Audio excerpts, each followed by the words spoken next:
आज सुनिए मुंशी प्रेमचंद की लिखी कहानी बड़े घर की बेटी। बेनी माधव सिंह मौझा गौरीपुर के जमींदार और नंबरदार थे। उनके बुजुर्ग किसी जमाने में बड़े साहिबे सरवत थे। पुख्ता तालाब और मंदिर उनकी यादगार हैं। कहते हैं इस दरवाजे पर पहले हाथी झूमता था। उस हाथी का मौजूदा नेम उल बदल एक बूढ़ी भैंस थी, जिसके बदन पर मांस नहीं था, लेकिन शायद वह बहुत दूध देती थी, क्योंकि हर वक्त एक ना एक आदमी हांडी लिए उसके सर पर सवार रहता था।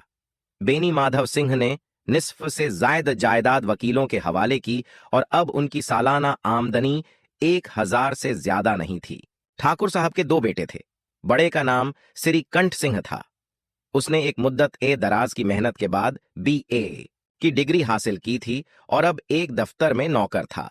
छोटा लड़का लाल बिहारी सिंह दोहरे बदन का सजीला जवान था। भरा हुआ चेहरा और चौड़ा सीना उसे भैंस का 2 सेर ताजा दूध का नाश्ता कराता था। श्रीकंठ उससे बिल्कुल विपरीत थे। इन जाहिरी खूबियों को उन्होंने BA की 2 अंग्रेजी हरूफ पर कुर्बान कर दिया था। इन्हीं 2 हरफों ने उनके सीने की कुशादगी, कद की बुलंदी और चेहरे की चमक सब हजम कर ली थी। ये हजरत अब अपना वक्त फुर्सत तिब के अध्ययन में बिता रहे थे। आयुर्वेदिक दवाओं पर उनका ज्यादा अकीदा था। शाम सवेरे उनके कमरे से अक्सर खरल की खुशगवार पैहम आवाजें सुनाई दिया करती थीं। लाहौर और कलकत्ता के वैद्यों से उनकी बहुत खतो किताबत रहती थी। श्रीकंठ इस अंग्रेजी डिग्री के बावजूद अंग्रेजी मुआशरत के बहुत समर्थक नहीं थे, बल्कि इसके विपरीत वह अक्सर बड़ी शिद्दत से इसकी निंदा किया करते थे। इसी वजह से गांव में उनकी बहुत इज्जत थी। दशहरे के दिनों में वह बड़े जोश से रामलीला में शरीक होते और खुद हर रोज कोई न कोई रूप भरते। उन्हीं की जात से गौरीपुर में रामलीला का अस्तित्व हुआ। पुराने रस्मो रिवाज का उनसे ज्यादा पुरजोश वकील मुश्किल से होगा। खासकर संयुक्त खानदान के वह जबरदस्त हामी थे। आजकल बहुओं को अपने कुनबे के साथ मिलजुल कर रहने में जो हैरत होती है, उसे वह देश और कौम के लिए फाले बद समझते थे। यही वजह थी कि गांव की बहुएं उन्हें स्वीकार्यता की निगाह से नहीं देखती थीं, बल्कि कई शरीफजादियां तो उन्हें अपना दुश्मन मानती थीं। खुद उनकी पत्नी उनसे इस मुद्दे पर अक्सर जोर शोर से बहस करती थीं, लेकिन यह इसलिए नहीं कि उसे अपने सास ससुर देवर जेठ से नफरत थी, बल्कि उसका ख्याल था कि अगर गम सहने और तर्क करने के बावजूद कुनबे के साथ निबाह न हो सके, तो हर रोज की तकरार से जिंदगी को कड़वा करने के बजाय यही बेहतर है कि अपनी खिचड़ी अलग पकाई जाए। आनंदी एक बड़े ऊंचे खानदान की लड़की थी। उसके पिता एक छोटी सी रियासत के तल्लुकेदार थे।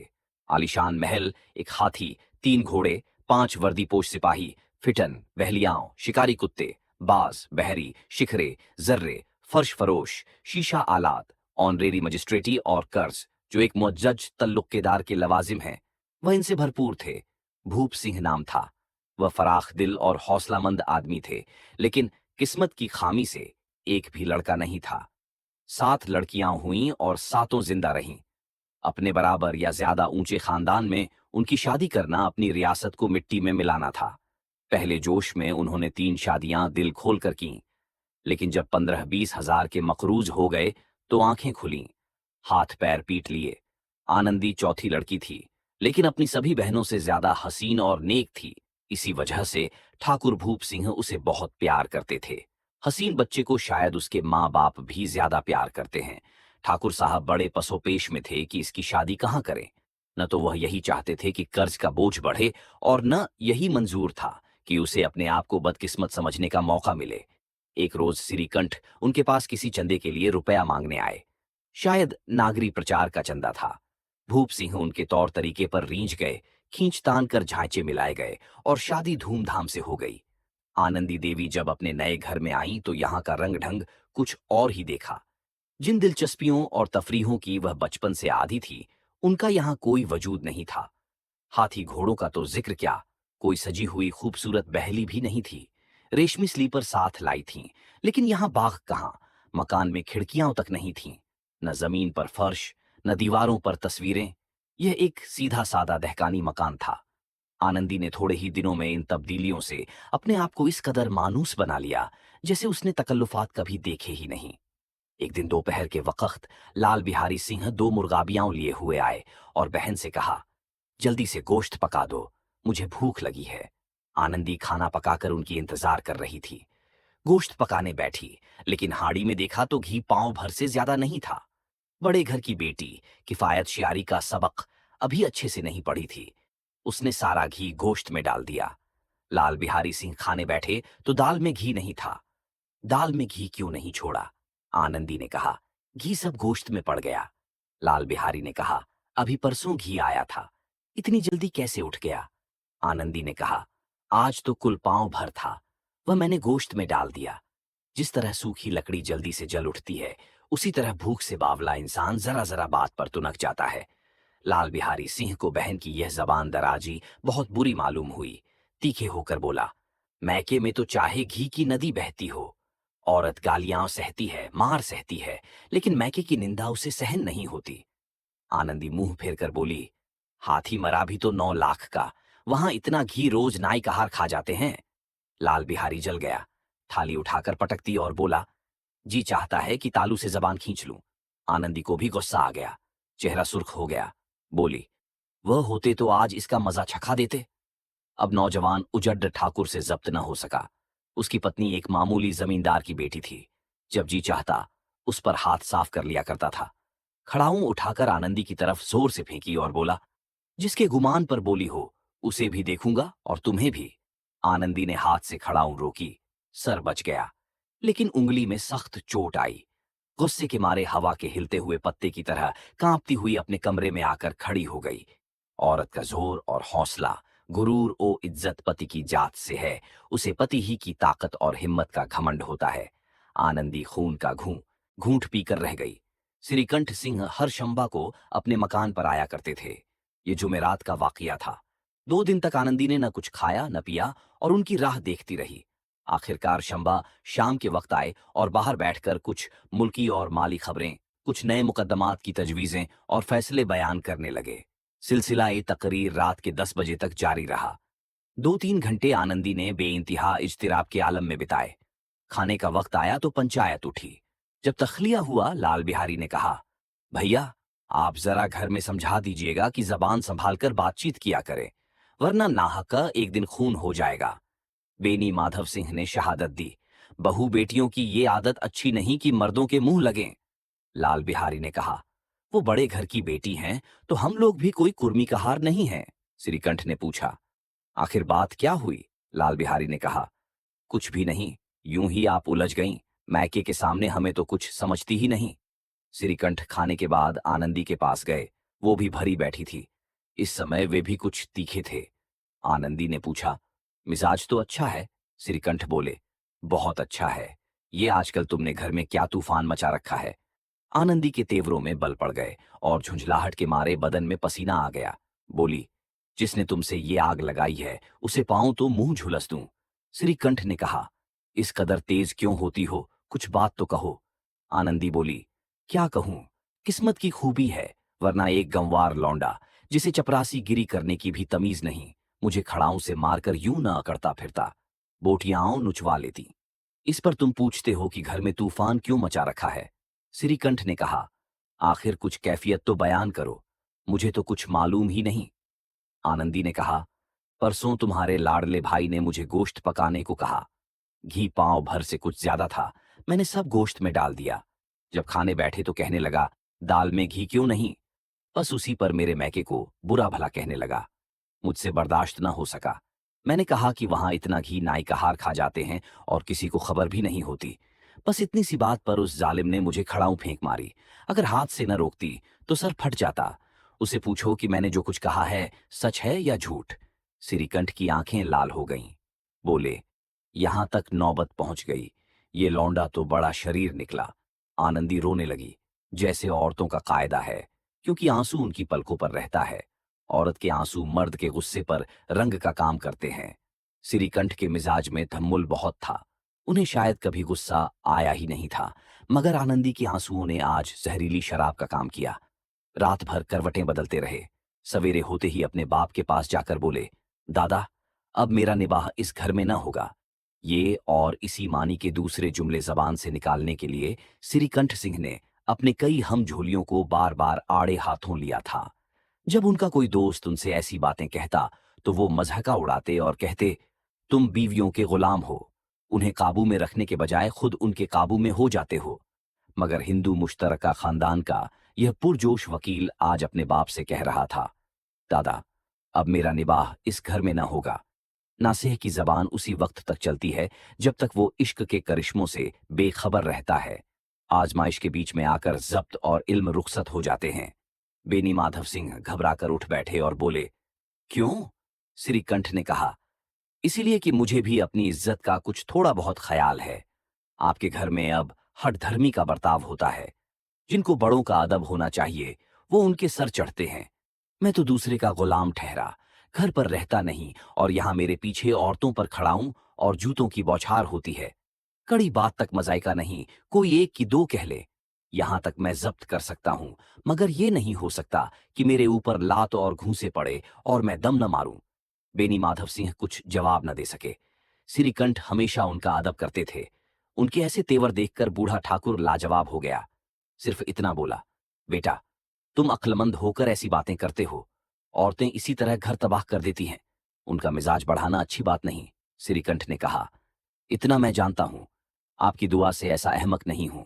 आप खुद जानते हैं कि इस गांव के कई खानदानों को मैंने अलहदगी की आफतों से बचा दिया है।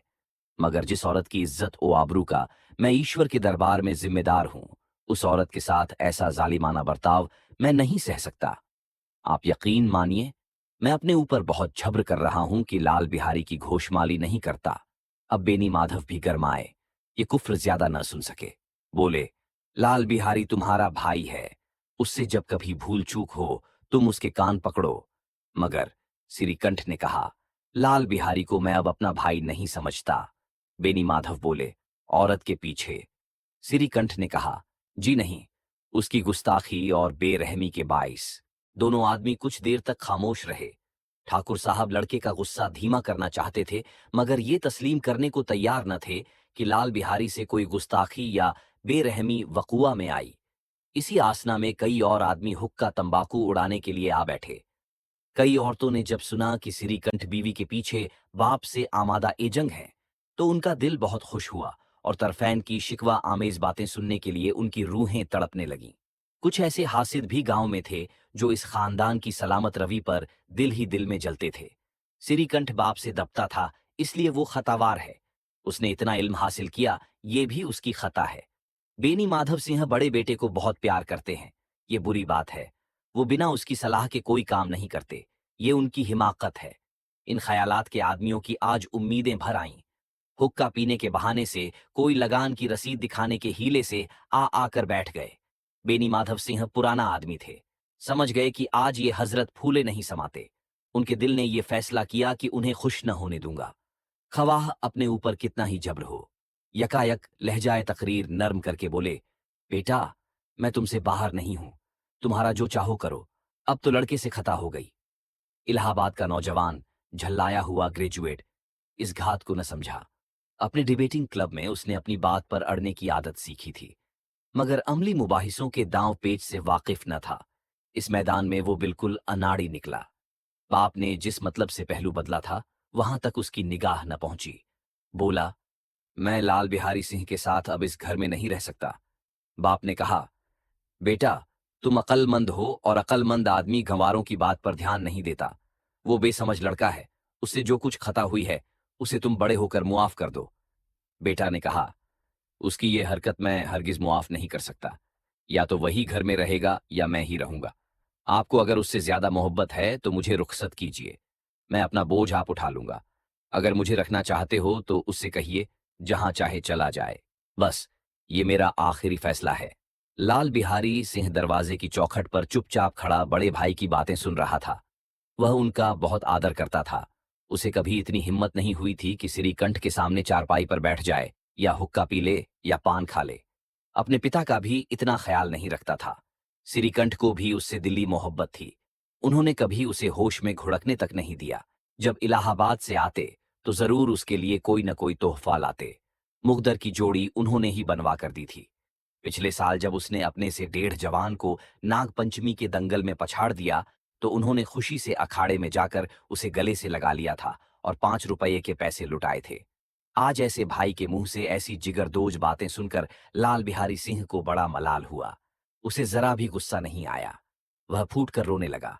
इसमें कोई शक नहीं कि वह अपने फेल पर खुद को नादान मानता था। भाई के आने से एक दिन पहले से उसका दिल हर वक्त धड़क रहा था कि देखूं भैया क्या कहते हैं। मैं उनके सामने कैसे जाऊंगा, मैं उनसे कैसे बोलूंगा, मेरी आंखें उनके सामने कैसे उठेंगी।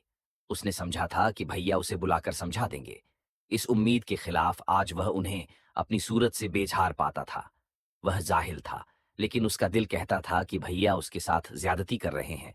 अगर श्रीकंठ उसे अकेला बुलाकर 2-4 मिनट सख्त बातें करते, बल्कि 2-4 तमाचे भी लगाते, तो शायद उसे इतना मलाल न होता। लेकिन भाई का यह कहना कि अब वह उसकी सूरत से नफरत रखता है, लाल बिहारी से सहा नहीं गया। वह रोता हुआ घर में आया और कोठरी में जाकर कपड़े पहने, फिर आंखें पोंछीं ताकि कोई यह न समझे कि वह रोता था। तब आनंदी देवी के दरवाजे पर आकर बोला, भाभी, भैया ने यह फैसला किया है कि वह मेरे साथ इस घर में नहीं रहेंगे। वह अब मेरा मुंह देखना नहीं चाहते, इसलिए अब मैं जाता हूं। मुझे जो खता हुई है उसे मुआफ करना। ये कहते कहते लाल बिहारी की आवाज भारी हो गई। जिस वक्त लाल बिहारी सिंह सर झुकाए आनंदी के दरवाजे पर खड़ा था, उसी वक्त श्रीकंठ भी आंखें लाल किए बाहर से आए। भाई को खड़ा देखकर नफरत से आंखें फेर लीं और कतरा कर निकल गए, मानो उसके साए से भी परहेज हो।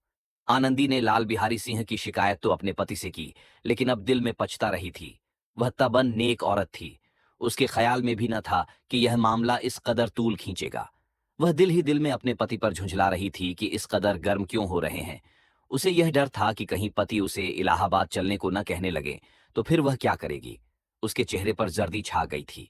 इसी हालत में जब उसने लाल बिहारी को दरवाजे पर खड़े यह कहते सुना कि अब मैं जाता हूं, मुझसे जो कुछ खता हुई है मुआफ करना, तो उसका रहा सहा गुस्सा भी पानी हो गया। वह रोने लगी। दिलों का मैल धोने के लिए आंसू से ज्यादा कारगर कोई चीज नहीं है। श्रीकंठ को देखकर आनंदी ने कहा, लाला बाहर खड़े हैं, बहुत रो रहे हैं। श्रीकंठ ने कहा, तो मैं क्या करूं? आनंदी बोली, अंदर बुला लो, मेरी जबान को आग लगे, मैंने कहां से वह झगड़ा उठाया। श्रीकंठ ने कहा, मैं नहीं बुलाने का। आनंदी ने कहा, पछताओगे, उन्हें बहुत ग्लानि आ गई है, ऐसा ना हो कहीं चल दें। श्रीकंठ ने न उठे। इतने में लाल बिहारी ने फिर कहा, भाभी, भैया से मेरा सलाम कह दो, वह मेरा मुंह नहीं देखना चाहते, इसलिए मैं भी अपना मुंह उन्हें नहीं दिखाऊंगा।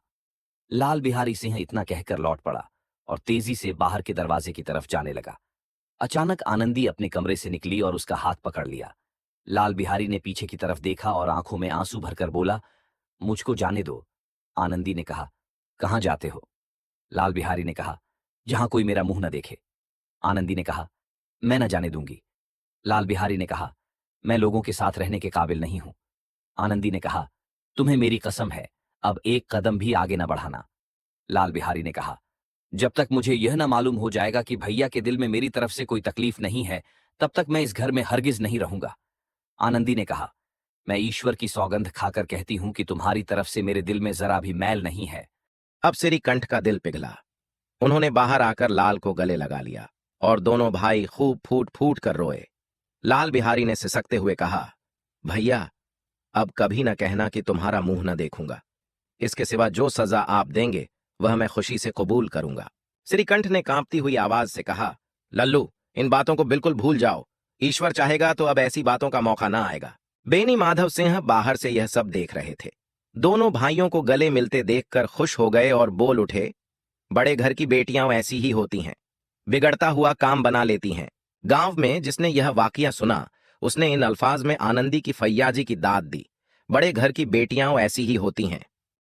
मुंशी प्रेमचंद की कहानी बड़े घर की बेटी हमें कई महत्वपूर्ण शिक्षाएं देती है। सबसे पहले, यह कहानी रिश्तों की जटिलताओं और पारिवारिक संबंधों की गहराई को उजागर करती है।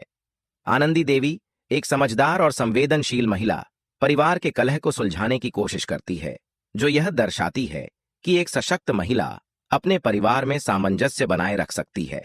इसके अलावा यह कहानी मानवीय भावनाओं जैसे प्रेम, नफरत और पछतावे को बखूबी प्रस्तुत करती है, जिससे यह स्पष्ट होता है कि रिश्तों में सम्मान और समझ कितनी महत्वपूर्ण है।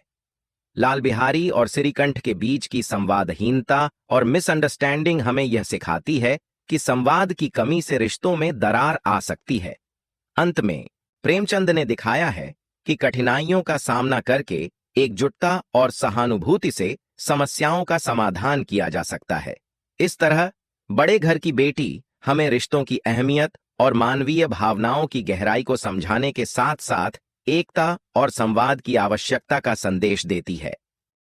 आप सुन रहे थे मुंशी प्रेमचंद की लिखी कहानी बड़े घर की बेटी।